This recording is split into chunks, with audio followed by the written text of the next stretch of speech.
Welcome everybody. Welcome to GearFest, the first thing happening here in the theater. We're still going to have people coming in, I'm guessing, as we get started here. But thank you so much for coming. You're in for an incredible day or two if you're here for both days. I'm Mark Silver. I'm the Director of Partner Marketing here at Sweetwater. And I just want to remind you folks that when you came in, you were given a comment card. It's really important for you to fill those out and hand them in, because your comments are what help us determine what kind of content we provide at each GearFest. So if you would be so good as to do that when Nick is finished, we'd appreciate that. Also, this year, something a little different. You're seeing hashtag GearFest all over the place, right? So what we're going to ask you to do, I don't know how many people here are from out of town? Yeah, that is typically how this room works. And now the next question I'll ask you is, how many of you actually share things on Facebook or Twitter? Oh, that's pretty good, actually. We're going to ask all of you, even if you don't normally do that, to just kind of help this GearFest be the biggest ever, the biggest event of this year. That if you take pictures of something, share it with hashtag GearFest, or if you tweet something with hashtag GearFest. And what that does is when you do that, you're automatically entered, because we'll see those hashtag GearFests and we post them and share them, and you're automatically entered for a second giveaway that is only for people who are doing that. So you've got the $80,000 giveaway out there that you're automatically entered to win just by being registered. And if you share something and use hashtag GearFest, you're going to be entered for another giveaway. Okay? We cool on all that? All right then. Let me introduce our guest. I know this guy. I work with him every day. I still have to read this. A world-renowned drummer, singer, songwriter. Whoa. Yeah. Nick has played for such artists as Genesis, Peter Gabriel, and Tears for Fears, as well as Cirque du Soleil's touring show, Totem. He carved out a major presence in the progressive rock world with his former band, Spock's Beard, and currently serves as the first call session drummer for Sweetwater Studios. Ladies and gentlemen, please welcome Nick DiVirgilio.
Great to see you all here. Thank you so much for coming to GearFest. This is actually my first GearFest. I've been here at Sweetwater since last August. I'm excited to be here at this event. And it's going to be, Mark was right, it's going to be a really exciting weekend. There's tons of great stuff going on. This little thing I have going on here is titled, How to Get the Most Out of Your Drum Kit. How to make your drums sound great. Now, how many drummers do we have in the audience? Cool, that's good. You came to the right place, I hope. There's many things you can do to make your drums sound good. And basically I'm just going to talk about drums, how you can manipulate them, and some tips and tricks you can use studio or live to kind of manipulate your drum kit so it doesn't just sound like one kind of thing. You can get multiple sounds out of your kit, your snare drum. because not everybody can go out and buy multiple drum kits and multiple snares. Sometimes you have to use what you have and be able to kind of tweak it and get the most out of it. So, let's get started. There we go. My first PowerPoint. So, all right, so drums most of the time, 98% of the time, or probably a little bit less, but made out of wood. And the most important part of your drum kit to get the sound, the best sound possible, are the edges on the drum shell. Now, with today's technology and new drums, even inexpensive drums, come out of the box with great edges already done. Technology has made it so you almost never, really don't have to even think about it too much. But if you have an old drum kit, if you have some vintage drums from the 60s, 70s, even earlier, you know, if they haven't been taken care of that great over the years, they've come in and out of the hot and the cold and back in and out of your house and gigs and stuff like that, sometimes the edges could get a little bit worked and worn. So the best way to get your drums back to sounding good and almost like a brand new kit is to get the edges done. It can be expensive, but if you have a kit that you want to keep around for a long time, it's a great thing to do. So, almost all the drums that are made these days, the huge majority of them come with 45-degree bearing edges, like this one here on the standard. Sorry, it's a little bit pixelated, but the standard one. That's almost all drums come out of the factories with these days. It's the most common edge. And the sharper the edges are on your drums, well, take a step back. The point of this is to have the drum to be perfectly round and have the head sit on the shell perfectly flat all the way around. That's kind of the goal. That's how you're going to get the best tone out of the drum, no matter what style of edge you have. You want the head to sit on perfectly all the way around. Touch the shell all the way around. So the sharper the edge you have, the general rule is the sharper edge you have, the more attack and sustain your drum will have. And depending on what kind of things you're doing, that's a great thing. And that kind of sound is today's modern sound. The sharp-edged, long, sustained, bright attack drum. That's the sound of today. As you get going down the row here, the double edges where there's 45 degrees on equal sides. Not too many drums that I see that have that, but some do.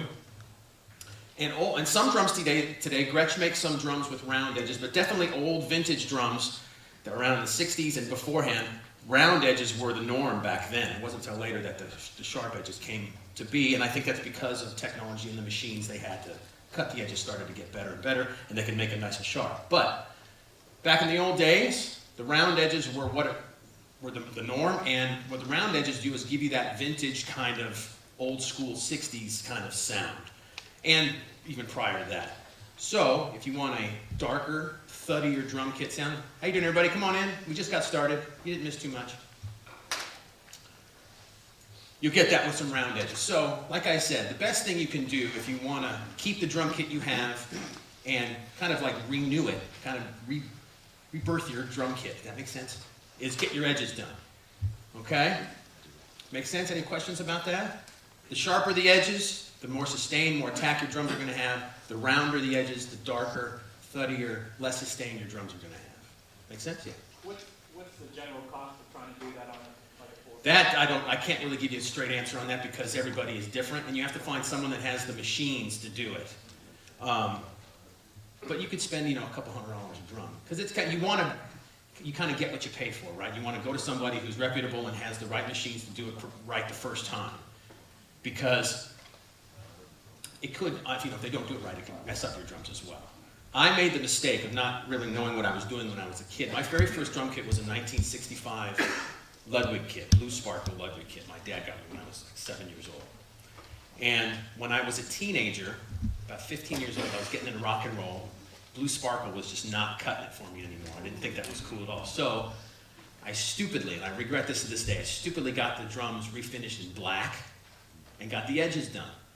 And it made the drums sound cool and all, but it took away that vintage. I basically kind of brought the value of those drums down a lot because I kind of messed up what they were. They were in good shape already. I didn't need to do the edges. I just thought it would bring them up to a modern thing. I hadn't gotten my first real drum kit yet, and so I was trying to make it sound better. And the edges I got done were good, but I kind of took away that thing. I made it an old school vintage sounding drum kit into a more modern kit, which was, I probably shouldn't have done, but that's what happened. I took the round edges, made them sharp, and I got a brighter drum kit. So to answer your question, you just got to find somebody that has the right machines to do it, and it can be pricey, but if you want to, like I said, if you want to keep that drum kit and kind of make it new again, that's the best way to do it, without having to buy a whole brand new drum kit. Cool? Any other questions real quick before I move on? So, now that's a pretty extreme thing to do, obviously, getting new edges done on your kit. So, next thing to do is heads. That's by far the easiest, most inexpensive way to make your drums sound great and to make them sound better and just almost new again. Here at Sweetwater, we sell Evans and Remo products, and both these companies make a ton of amazing drum heads. So many options to try, lots of different varieties, and I've set up a few different things here to give you just a quick sound difference with heads from single ply to double ply. And also let you know, in the drum booth outside, both Evans and Remo are there. And Remo has a great thing set up where they set up a whole bunch of 10-inch rack toms. And each one just has the same pitch but a different head on each drum. So you can really go through each one and hear what a single ply ambassador is all the way up to the double plies and pinstripes and kind of get what the head difference makes. Okay? So let's get into that right now. So for snare drums, there's obviously a ton of different choices, but the most basic is a coated ambassador, single ply coated ambassador, or an Evans G1. I have the G1 on the toms page. I couldn't fit them all on the screen here. But basically the single ply coated head is the most basic snare drum head. And it gives you a nice clean sound.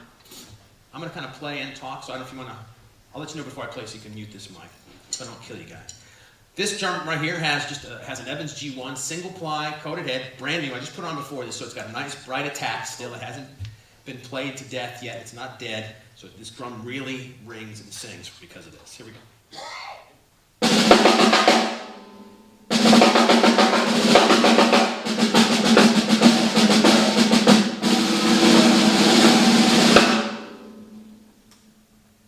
This drum kit I'm playing is a DW Cherry Gum drum kit. So it's cherry wood and gum wood on the inside, which is reminiscent of old school kind of Gretsch drums. Same with the snare drum.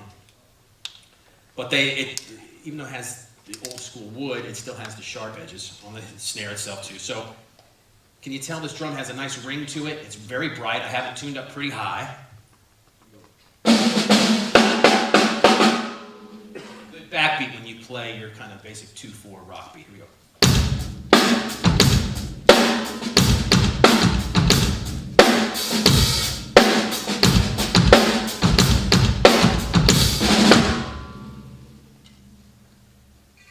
So, with this head, just like this, a couple things you can do to change the sound of this drum without having to bring in another snare drum. So obviously the first thing you want to do is loosen up the snare wires. This kit is pretty cool because it has DW's 3-position butt plate and stuff, and the 3-position butt plate on DW drums means you can have 3 different snare wire tensions on one drum, just by flicking this switch back here, okay? So if you loosen up the wires a little bit, it gives you a different tone.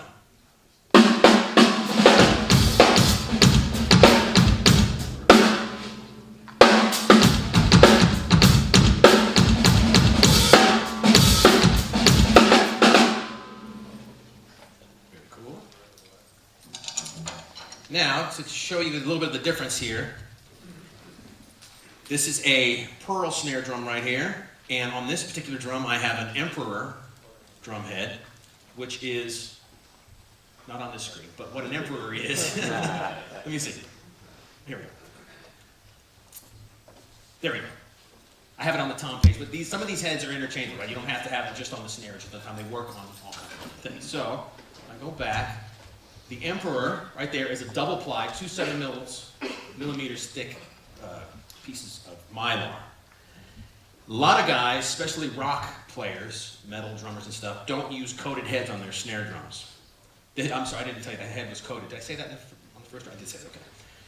Coated is the most basic because you can play brushes and different things with the coating on the drum. Like I said, a lot of metal guys and rock guys play clear heads on their snare because they want the snap that comes with a clear head. Coating it doesn't take away that much of the attack of the head, but it does dull it just a little bit. Some people prefer having the coating rather than the clear. So here is a double ply Emperor on this drum.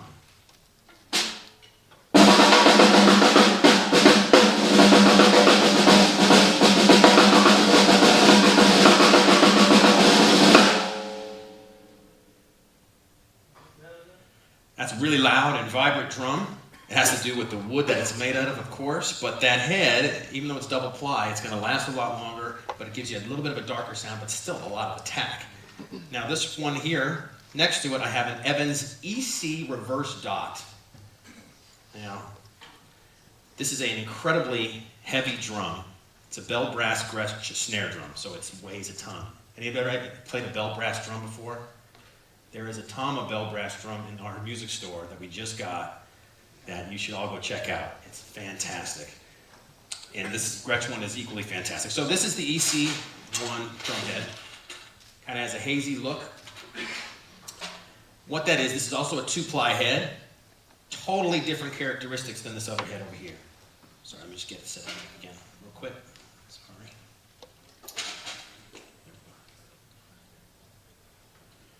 Okay, this head has 7 mil top sheet and a 10 mil bottom sheet. So you get two different sizes, thicknesses of the Mylar. Plus it has a sound ring on the outside and this reverse dot. So you have a ton of dampening already on the head. And you get this kind of tone from it.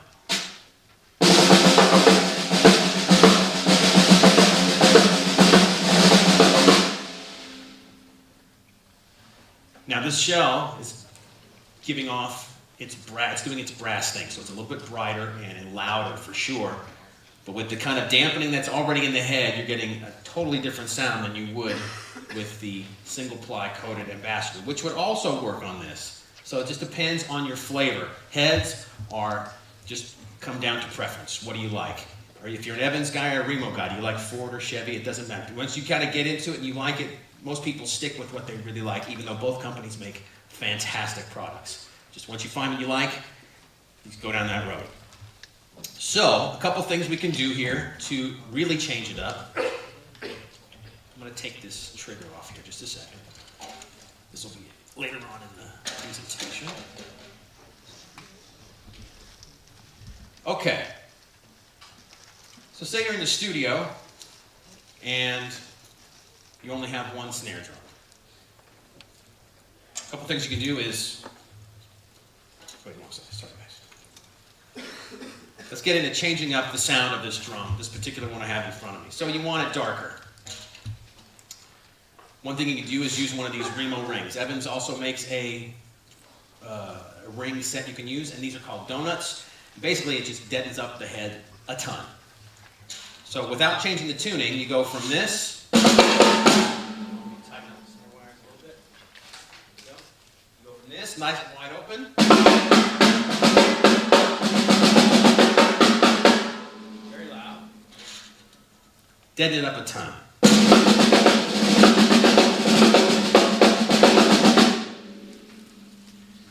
Now, that's a lot, really dead. But depending on what kind of music you're playing, it could work nicely. Say dead drums like this work really good in R&B, funk, and hip-hop music.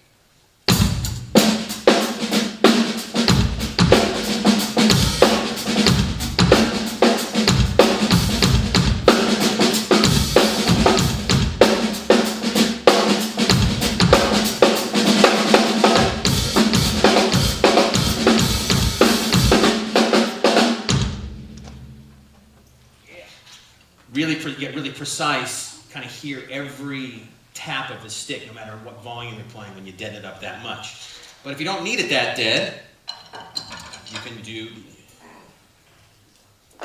go a couple different routes. Anybody heard of Moon Gel? It's a great product. Some guys, drummers don't like it, but I've learned to love Moon Gel because a little goes a long way, and it's just easier than always carrying around a bunch of gaff tape with you.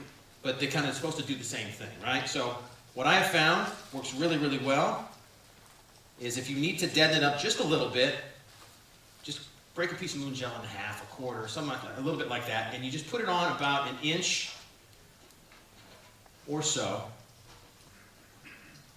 from the edge of the drum. And it should deaden it up just enough. You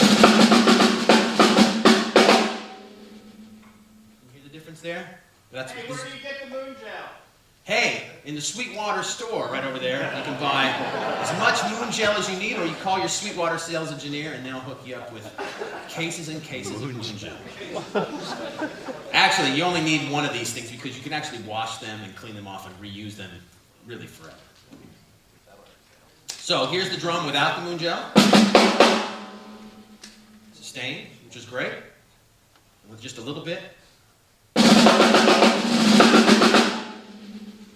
What's cool about that is that you still have a little bit of the ring, but not all the ring when it's wide open. So it's just a little bit will help, will go a long way. And so that's two things you can do with that.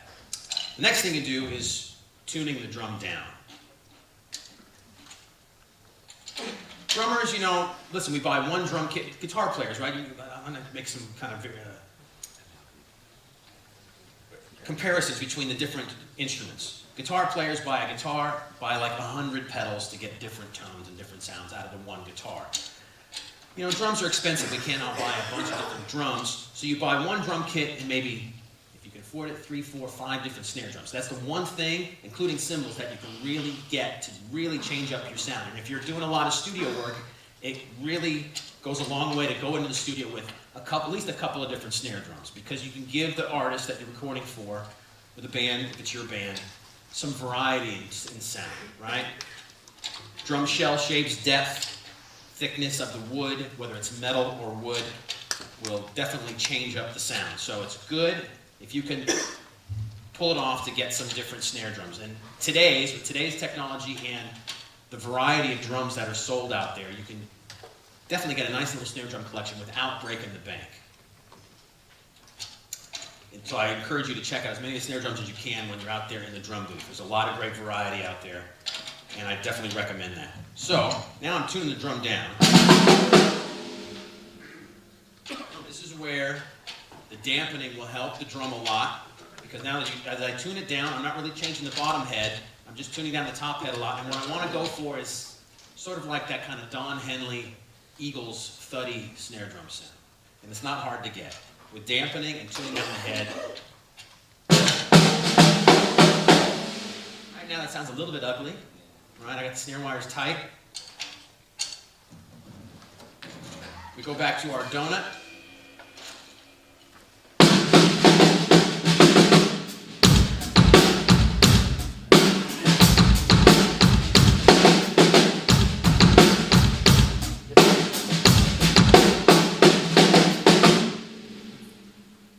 All of a sudden you have a snare drum from the 1970s, just by tuning down the head a bit, putting on some dampening. It's great for ballads, rock ballads, and again, even a head like this is killer for funk beats and stuff like that.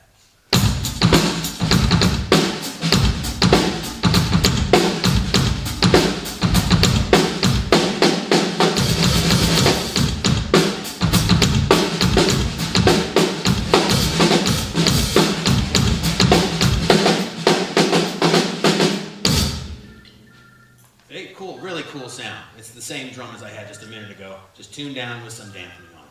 So these just a couple little quick tricks on how to change up the sound of your snare, either by getting completely different heads, like I was talking about over there, double ply heads, different thicknesses, or taking what you have and just using some tuning and some dampening, get completely different sounds out of the one drum. Very cool there. All right. And where'd my little... On the toms. Now what I do, there it is, thank you, appreciate it. So let me go back one. So I just put a few different examples of heads on here. The ones on the side here, the Hazy Diplomat and the Hazy 300 from Evans, these are really thin bottom snare heads. Now when you get a bottom snare head, you put it on once and you probably will never have to change it. Only really once in a while you have to change the bottom snare head. But it is good every once in a while if it gets old, if it's been on there for years and years and years. But most of the time, you might want to change the wires, and the head should, because you're not hitting the bottom snare head, right? It's just sitting there. Same with the bottom of the toms, the resonant side of the toms.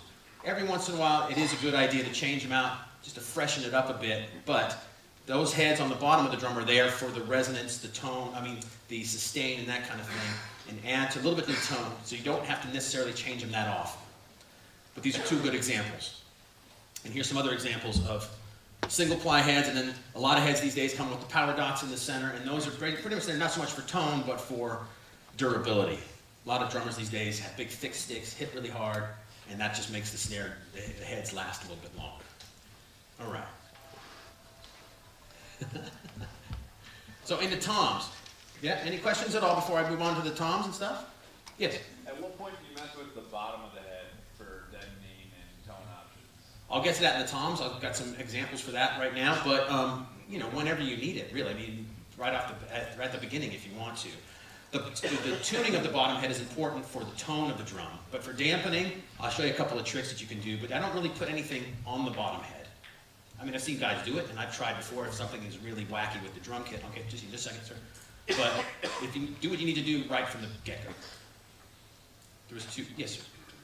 I have a drum, and I have a drummer coming to my studio. Yeah, I don't like his snare drum because it's real ringy, yeah, and I have him put like a cow top of the drum, of the snare. Yeah. That takes away that ring. yeah. It worked for me, I guess, or do I need to buy like the donuts or anything? What you're doing is fine. The donuts are cool, but the thing about the donut is that it covers the whole circumference of the drum. Right. You might not always want that. So a towel could work, but I think the moon gel thing definitely works. A couple pieces of the moon gel, a couple inches from the rim of the drum, one or two will take away almost just enough ring almost every time. It's a great option because it doesn't make the drum completely dead and take away all the attack of the drum, but it takes away enough of the ring to make it more pleasant and user-friendly in the studio when you're kind of trying to mix it with other stuff. So I definitely suggest trying that. Yeah? A wallet works, you know, you put half a piece of wallet, you know, you can use anything really. Towels definitely works. Well, the towel works, so. Yeah. I should imagine probably deadens it quite a bit. So you might not want that much all the time, depending on the song. Yes, sir. Before you go on, can you A/B those two snare drums? Sure. You bet. So they're both double ply heads. Like I said, this one is clear, nothing on it, and this one has the hazy thing and the little power dot in the center and this little control ring that's on the in between the two plies on this one.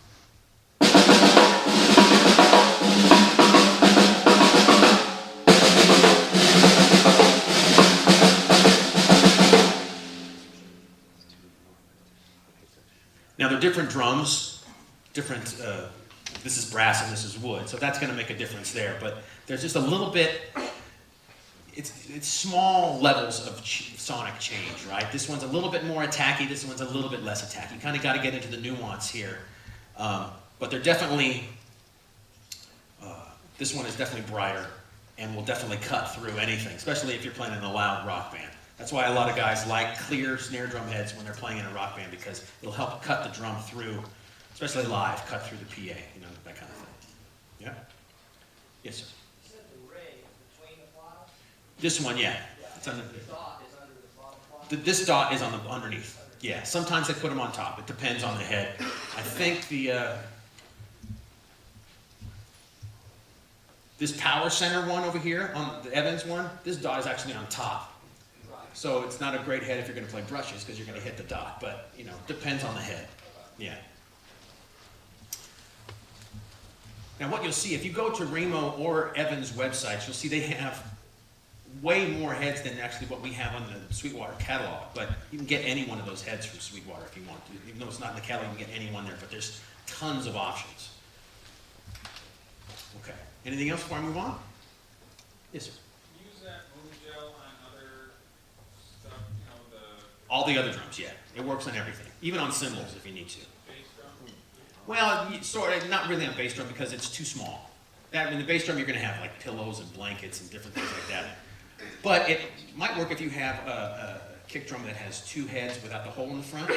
Some guys like to play like that, especially jazz drummers. Maybe a little moon gel would work there too. So yeah, there's no hard and fast rule with this stuff. You know, just certain things that I've used that have worked over time, and then if you want to experiment with other things, just feel free. Yeah. a quick question about recording.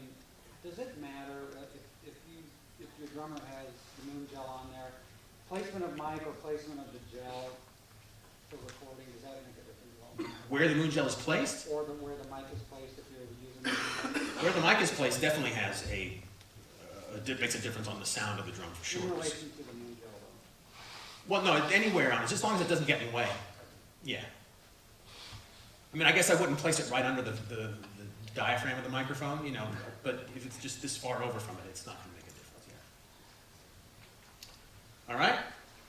Let's get on to the toms here real quick. Excuse me, got a cough. Okay, toms. Same kind of thing. Toms can vary in size and shape and thickness and depth and all that kind of stuff. Best way to go get your toms to sound the way you want is to get some different head combinations. And I have a few different style of heads here. These are all double ply heads that I have showing right here. Now, single ply, I have on this drum kit, I have just regular clear Reno Ambassadors on the toms, which are single ply heads. Great for just about everything. They're the most basic head. Evans G1 is the same kind of thing. That's what I have on the snare drum. Single ply works with everything. But again, if you want to give your drums a little bit of a deeper tone, go for a double ply head, and here's some options for you. Pinstripe is an old school head that's been around forever. I have the pinstripe on this tom here. And I have a hydraulic, Evans hydraulic head here. And what hydraulic is 2 plies with a thin film of oil in between the 2 heads. This is a really dead head, and it's great for, again, getting that old school vintage kind of 70s sound to it. I'll demonstrate those 2 in just a second here. But here's some different options of heads you can get. And for the resonant side, which is the bottom side, again, clear ambassador always works for the bottom of your toms. So you can have clear on top and clear ambassador on the bottom. 2 of the same head, but it works every time. But the companies now are also making resonant heads, which is like this one's Genera Resonant. It's a single ply 10 mil head, which is exactly as the same as the clear ambassador, single ply 10 mil. So sometimes the way they put the heads connect to the metal ring, the collar, they call it, makes a difference in tone. Again, you're gonna have to just go out there and buy a few different kinds and get which ones that work for you. But here's some options for you. Okay, let me go back to the tom. So, these toms I have here, like I said, are, get my stuff to get organized here. Now I'm very lucky up here. These drums are fantastic. They sound good almost all the time. Single ply, clear ambassadors.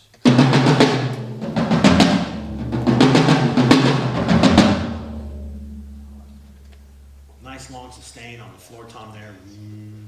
Let me turn these snare wires off here. There's no buzz going.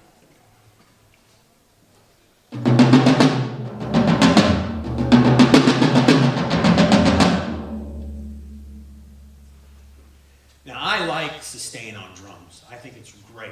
Doesn't always work, and it depends on who you're working for. You might go into a session with a producer and he says, man, get rid of that sustain.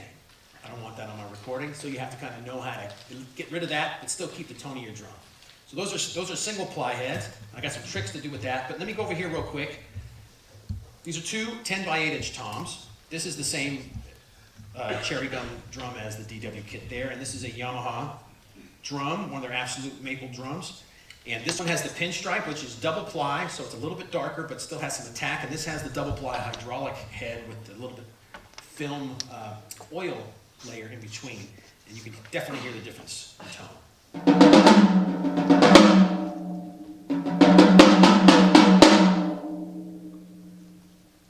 Spring, the drum does its boom kind of thing, which is going to really work in a recording. That's the kind of thing. Now check out how dead this head is.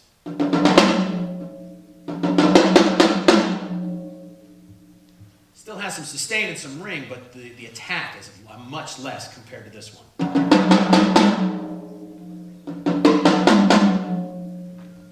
Difference.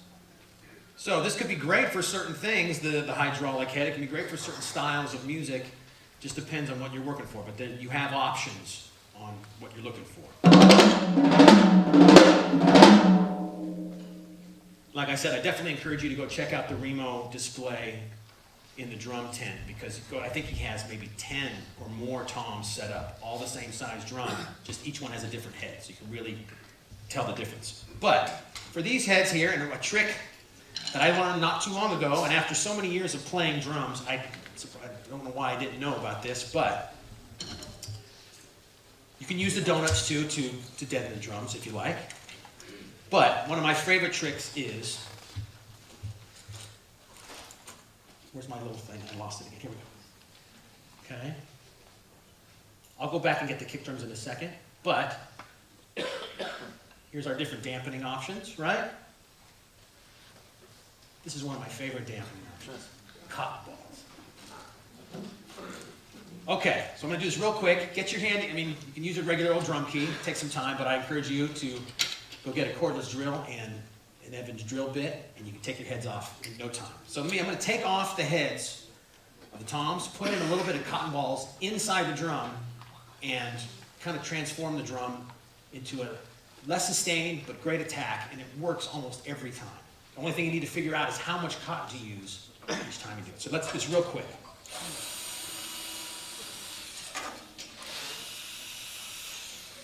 I love this trick, and this trick works great in the studio.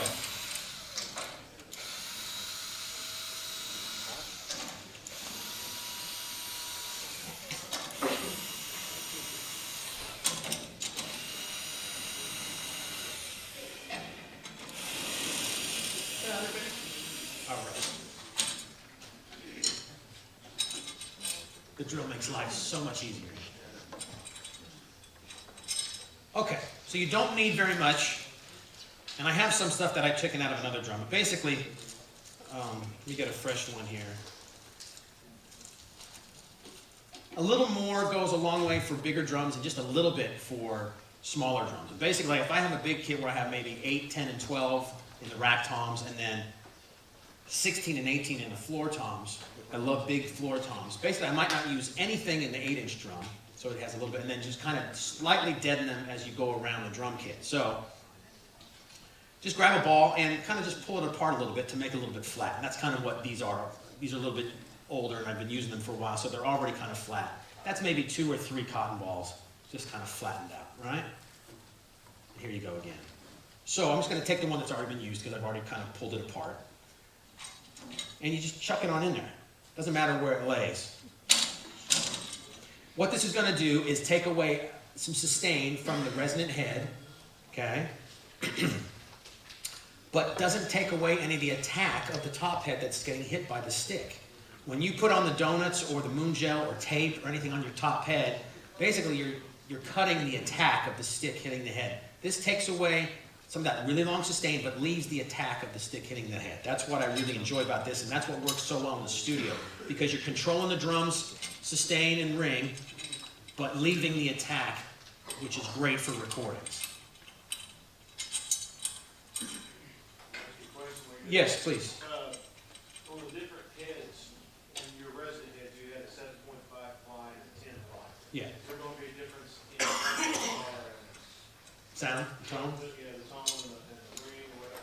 Yeah, the thicker the head, a little bit, the darker the tone will be. But I mean, these are very small amounts. I mean, 7.5 millimeters to 10 millimeters is like, you know, this much. So it's not a huge difference, but it will make some difference. Yeah. So we get this, I'll do it a little faster.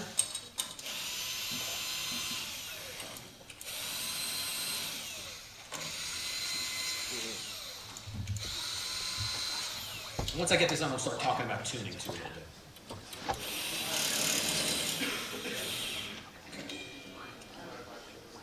Yes? Would that work better with hot balls like moon gel on the bottom? Yeah, the moon gel, it just doesn't have the same effect on the bottom head as this does. Because what this does is that when you hit the drum, the cotton on the bottom of the head jumps off the bottom of the head because the air is moving inside, right? The heads are doing this. So the cotton will jump off the head and then land on the bottom head again. And when it lands on the bottom head, that's when it's taken away the sustain. So you get all of the attack, and then it lands back on the bottom and basically deadens the drum from that point. And the more you have, the quicker it'll, so if you have just a little bit of cotton, it'll still sustain and kind of slowly die away, and the more you have in there, the quicker it'll die away. The moon gel's on there all the time, so it's not coming off the drum and then back on. That's what's cool about this, is that it comes off and comes back on. It's not permanently there. Yeah. All right. While I'm getting this drum back to tune, to pitch, let's talk about tuning real quick.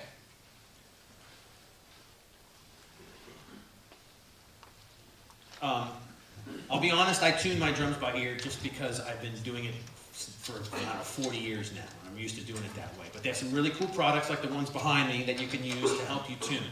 And basically what you want to do is you want to get all of the lugs the same tension, top and bottom, okay? You want them to be close. And if your drums, at the top and bottom heads on your drums are the same pitch, your drums will ring and sustain the longest if they're the same pitch. If you want less sustain on your drum, you tune the bottom head higher, okay, than the top head. You'll get a little bit less sustain. If you want more of that kind of a sound sometimes drums get, you tune the bottom head lower than the top head. But most of the time, general rule, get them both the same pitch, and you'll have a nice amount of sustain and hopefully a good tone. Now these products behind me help you get all the lugs the same tension. The TuneBot is one of the newer products out these days, and it gives you a digital readout. There's one in the drum booth. You can check it out. Pearl has one on a pedestal there with the drum, and they can show you how to use it. But basically, you can go around each drum, and it'll measure each lug all the way around the shell and give you a readout of what the tension is, or even the note, the actual musical note. And you can go around and get each lug at that same note and hopefully get your drum into tune. The torque key over here, you set the torque that you want, and you get each lug, and it basically has a snapping sound when it gets, it's like a torque wrench when you're putting on your rims of your car. Once you get it there, it snaps, and then you can go around each lug and get them the same tension. And then the tension watch here is a kind of a spring weight related kind of thing, and you put it on the drum and it measures the tension of each lug. So basically they're all kind of doing the same thing, trying to get each lug the same tension. No matter what the pitch is, just the same tension. Any questions there real quick before we get to this?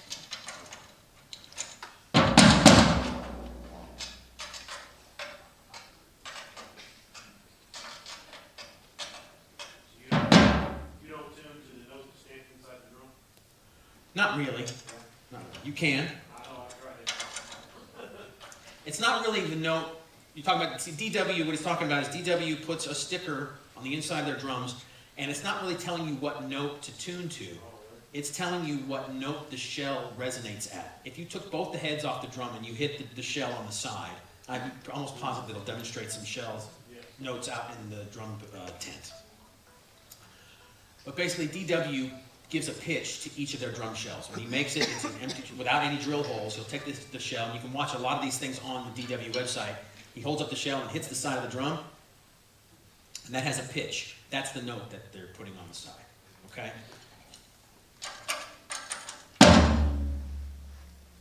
You hear the difference already, how it's a lot deader, but there's still some attack from the top head. And that's not really in tune, but it's a lot deader.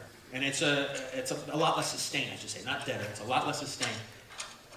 And it's just a really cool trick. Now you might have to do an experiment and take a little bit of cotton out, put a little bit more cotton in to get the right exact sound that you're looking for, but it's a really cool thing to do, and it works killer in the studio. So this drum has no cotton in it. Nice tone, but it's ringing. It's got some attack. This one has the cotton in it. Sustain is almost gone, but you still have the attack of the tip of the stick. Okay? So I recommend this trick to anybody. I think it works great, and I've used it in a bunch of different studios. And it works live too. It depends. Live, you don't need to worry about it so much because you're coming through a big loud PA and you're competing with all the other instruments. But in the studio, when you're recording, it works really, really nice. And you can get a nice, definite tone between each drum. Any questions about that? Okay. I have like 8 minutes left, so I'm going to kind of speed through some stuff. You have a lot of killer workshops to go to today. I don't want to leave you guys. Okay. Where are you at? Go back, Nick. Back. Kick drums. There we go. Kick drum, same kind of thing. There's lots of different options. On this kick drum here, I have a, what do I have? Power Stroke 4, which is a single ply, really thick head with a resonant ring on the outside. A lot of drum companies are putting this ring of Mylar, which is a small little piece on the outside, and basically just to kind of dampen the overtones of the drum a little bit. Those are very common these days, but you can use single ply, again, Ambassadors or G1s on a kick drum. They work perfectly. Or you can get in all these different options now. We get double ply, thick heads. The double plies will last longer, give you a thuddier sound. And the companies now are also making these heads that have felt rings, or rubber rings on the inside that you can take in and out, or sometimes they're permanently mounted on the drum, and that obviously makes it really dead as well. Now, some options you can use to deaden up your kick drum. Okay. Now, inside this drum, guys, I'm going to pull the mic out here real quick and show you. DW is cool because they have their own custom pillows, okay? And you can buy these if you want, a little bit of Velcro. And what it is it just touches the front head and the resonant head, the battered head and the resonant head, just a little bit and deadens it up, okay? Now, these are fantastic things. Evans EQ pillows. I think there's only one in a package when you buy it, not two, but I have two here. And it's the same kind of concept. This will touch one side of the head, this will touch the other, and it deadens it up just enough to taste, right? Now, some jazz, if you played a lot of jazz music, you have a smaller kick drum, and you have heads on both sides that don't have a hole. Sometimes it's preferable not to have any deadening in the drum at all. Again, it just depends on what you're using it for, the sound you're going for. Pillows are a great option, but deaden the heck out of the drum. I mean, it really deadens it a lot, but I just figured I'd show it to you because this is what I used for many years growing up as a kid. You stick a pillow in your kick drum, and it can work. Sometimes in your studio, if they want to go for a kick drum sound that is really dead and attacky with no decay at all, they'll take off the front head completely, jam a pillow and a packing blanket in there, put the microphone inside, and then even cover the whole thing with a blanket. So it completely separates the drum from the rest of the kit, gets a real nice specific attacky tone, and you're not getting any bleed from the other microphones. But also takes away a lot of the sound of the drum too. So again, depends what you're going for, and then obviously the packing blanket is another option too, which deadens it quite a bit. I just wanted to show you that you could use anything to get inside there. Here we go. Let me put this back inside real quick.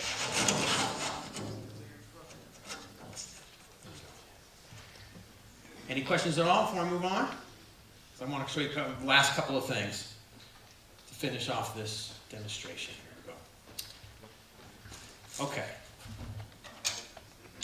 Excuse me. Now, your sticks make a difference in the tone of your drums, okay? I like to use the old school kind of teardrop tip on the ends of my sticks. I think you get a nice attack on the cymbals, but you can get big, thick, olive type tips. Oh, sorry, I forgot about that.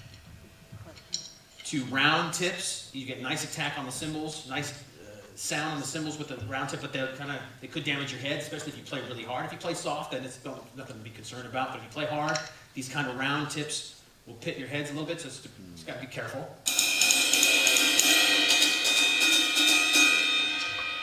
But definitely, stick options can make your drums sound different. So I just wanted to show you that real quick. Okay. A couple things you can do. I didn't talk much about cymbals. I can spend a whole hour on cymbals too, but some options you can do, some tricks you can do. You can take a splash cymbal like this, stick it on your snare drum, and play it like that.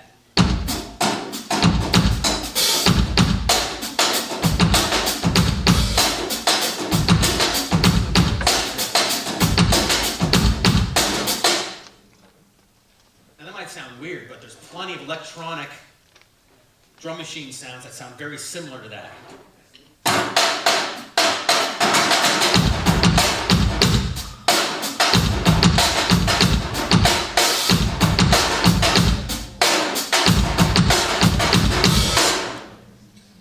Depends on what you're going for, but that's a cool tone. You can take an old LP an old record and just get one that you don't like, right? And you stick it on, especially because they're 14 inches. Usually they fit right in a 14-inch drum perfectly around. You can use that, get a similar sound to what I just did there.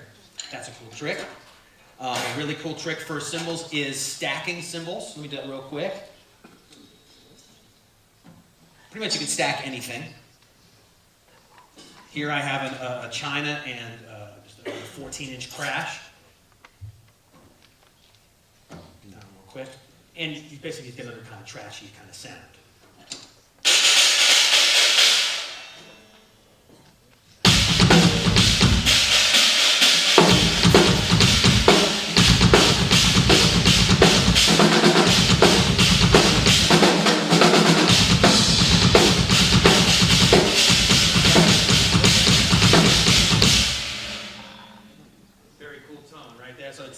Add those as color around your kit with your long sustained cymbals and something like that. It's a very cool thing. So now, since I only have a couple minutes left, let me grab this. One of the coolest ways to change up your drum sound is triggers. Now, drum triggers have come a long way over the years. Again, technology is making all of drumming just so much easier, and you get great sounds right out of the bat very easily these days. Drum triggers are a way to change up your sound, give you a bunch of different sounds, and it's not too expensive. This is a great little box here. This is the Roland TM2, which is a very simple machine, but inexpensive. It's like a great starter box. And it has just 2 trigger inputs, but you actually get 4 triggers out of it. Each trigger, you have a snare trigger and a kick trigger. The snare triggers are dual zones, so you get a rim sound and a center drum sound. But same with the kick drum trigger. But if you want to, you can get Y cables that split the cables in half and basically take away the rim sound and trigger your tom. Make sense? You're kind of splitting it off so you can get 4 triggers instead of just 2. But in this demonstration, I'm going to use the rim and the center. Volume would help.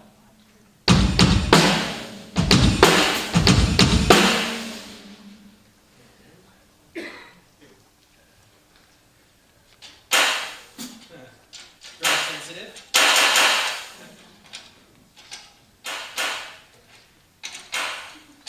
Just get the drum. Okay. So again, a cool way to change up the sound. And they really work. It's amazing, the technology. So this is the drum in the center. This is the rim. How the transducers and the triggers figure out what's what by just connecting it to the rim, I don't really know, but it's cool how it works.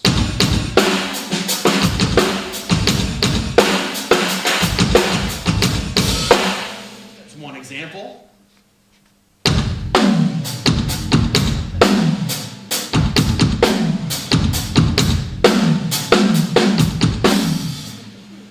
So you can get obviously really extreme. And a couple other quick sounds. Almost there, almost there.